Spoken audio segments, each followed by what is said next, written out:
One of the keys of Junfan Chinese boxing or Jeet Kune is this idea, principle, concept, and practice of non-telegraphic motion. So practicing in a mirror very, very hard, not to move before motion, not to have a tell, so that the motion is invisible.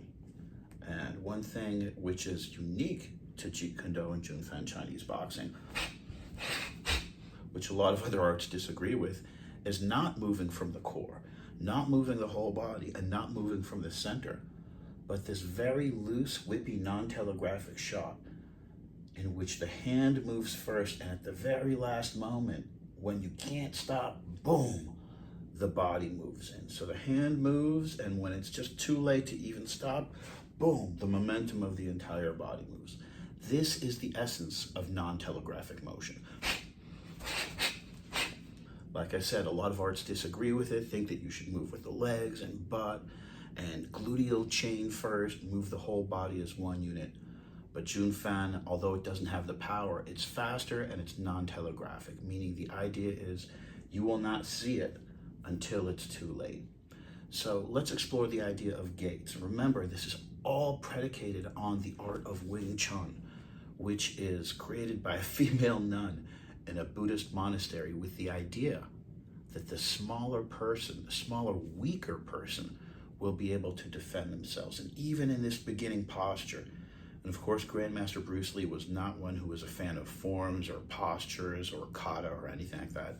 But even in this opening posture of Wing Chun, where the hands open up like this, you can see the geometry. And in this center line punch, the theories of Wing Chun with regards to hand strikes are more scientific and more predicated on geometry and specific points where the body should be on the center line than any other martial art by far. Definitely any other form of Kung Fu. So, and I would say any other martial art or even form of sport fighting. Wing Chun is so technical, it's so precise in terms of the combinations and in terms of the fixed elbow position. I'm not saying that it's complex. I'm saying that it's very, very specific. So what Grandmaster Bruce Lee said was, well, it's great that it's so specific, but we're not a small nun fighting 5 people around us who are, preventing us from getting back to the monastery. What if we're one person who's fighting against a trained fighter? How can we take this art of Wing Chun, this kind of almost forward-facing Si Pin Ma horse stance, which is taken from these ancient battlefield postures, training postures against large weapons and people on horses, so you have to use these big circles. And how can we take this small kind of modernized form of Wing Chun and further modernize it into using the science against somebody who's good at sport combat, who's good at judo, who's good at boxing, who's good at kickboxing? That's what Sijo was concerned with. That's what Grandmaster Bruce Lee was concerned with. He wanted to create efficacy. He didn't care about names, he didn't care about schools, he didn't care about forms. And if you read any of his 13 books, you'll see that he was just a lucid thinker. And some people think that it's, the last one that he wrote, the Tao of Jeet Kune, was because he was on drugs or something. No, this dude was just literally brilliant. And he was like the modern thinker of our time. The John Lennons, the Martin Luther Kings, who were a generation ahead of the generation they were in. They could think into the future.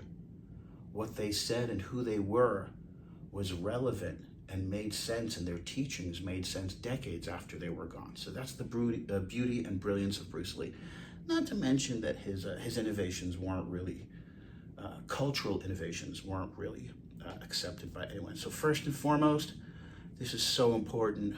Great pro boxer in Boston gave me a black eye and a bruised lip, and he was so much smaller and older than me. And his stance was tipped back like this. And this is the essence of the Jeet Kune stance. And you can't really tell, because you can't tell the difference here between this and that. But if I'm facing this way, you can tell the difference, right? Let's say my opponent is over here. You can totally tell the difference between this and this. And geometrically, draw First of all, this target disappears, the mental foramen, the chin, unquote, which all fighters go for. There's certain knockout points every single fighter is going to go for.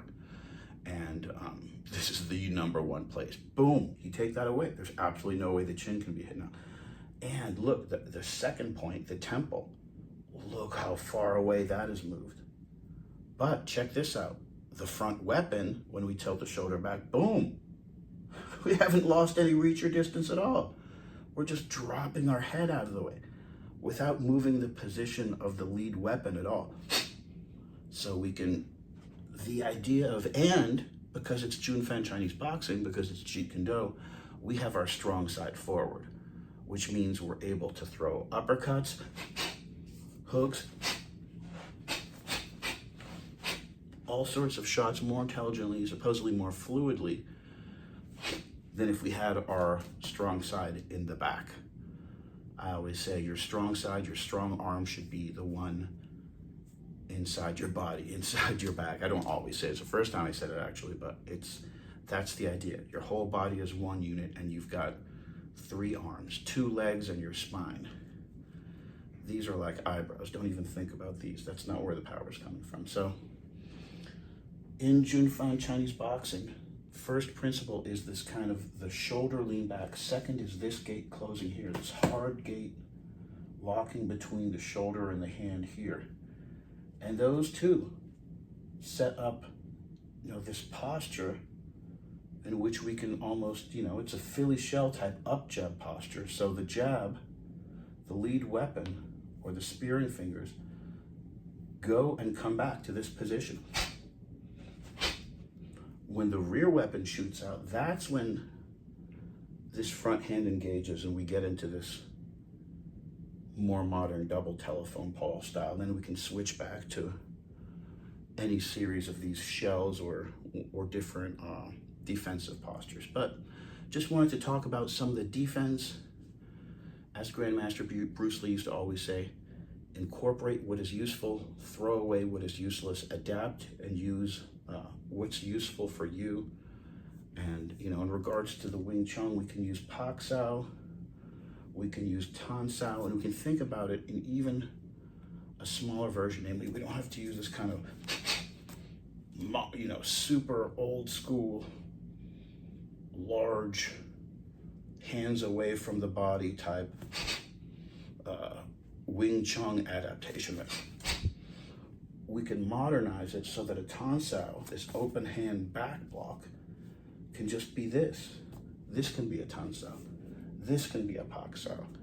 We can think about it like that and modernize these ideas of defense, because unarmed combat, sport fighting, boxing, kickboxing, it's all evolved so much since the era when this art was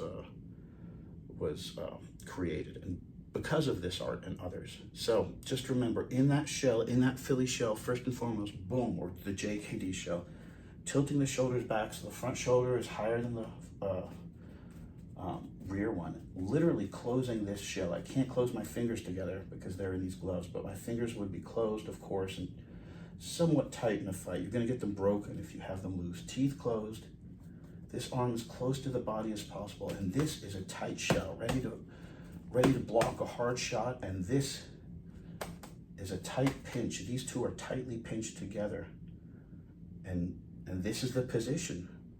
And of course, this up jab, it can come from this shortened position right here, or it can come from this long position like I was trained, where it's swinging in front of the waist, and it can come from the middle, it can come from this side, or it can come from this side.